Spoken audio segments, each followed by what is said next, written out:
Well, they've kept Matthew Hart waiting. And here we go then, the start of the 50th over.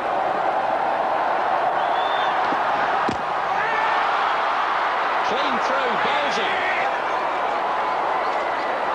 And away goes Matthew Hart. And it'll be up to Richard de Gruen and Chris Pringle. Well, it's just, here we go, and here, this is the score was just beat him with pace there. A little bit of a way swing, but beat him with pace.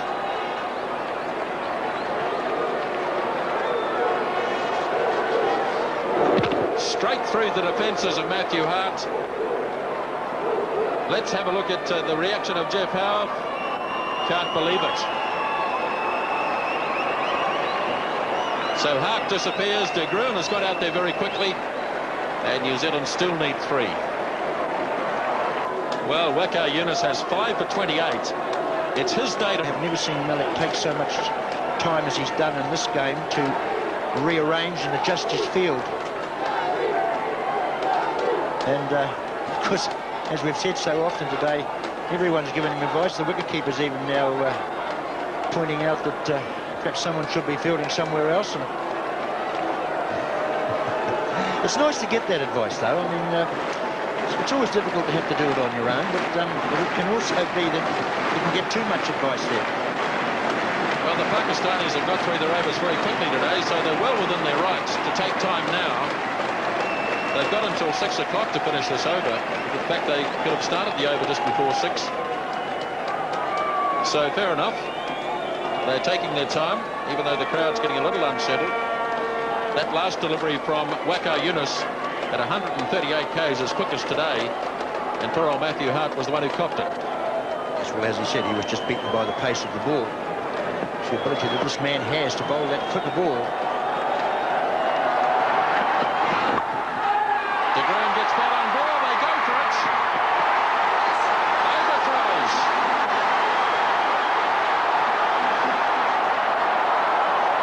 Well, it's all happening out there, Grant, isn't it?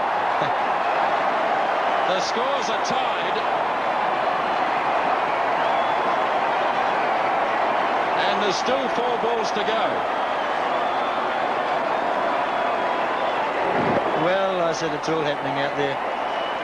Certainly, the game was a little dull to start with today, but the crowd have certainly got their money's worth in the last hour and a half or so. Everything's happening out there. It's just like a circus. Salim Malik can't believe that New Zealand have crept up to a tying position with an overthrow. If the match is tied, that's what it is. It's tied.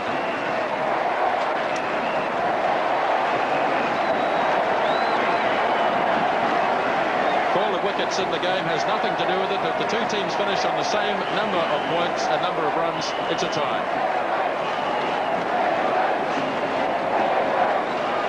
Here we go.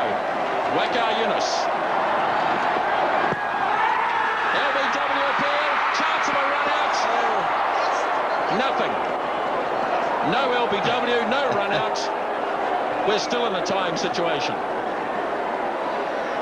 Well, as I said, look at this. That ball there, well, obviously pitched outside the line. De Gruen, he was off, but Pringle didn't want anything to do with it. But of course, there's still 4 balls to go, so there's plenty of time, as Pringle would be saying to De Gruen. It's just a matter of De Gruen can stop 4 thunderbolts. But he's got the right idea. He's going to get forward, whatever. And I've always felt if you can get forward far enough and get a bit of batter around, you might slip one away for 1.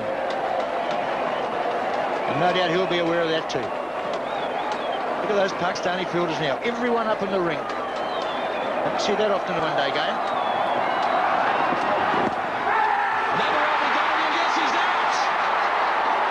He's got the LBW. The game is tied. Well, what can we say, Grant? Unbelievable finish here at Eden Park. The New Zealanders walk off, heads down. The Pakistanis know they've got out of jail. The match is tied.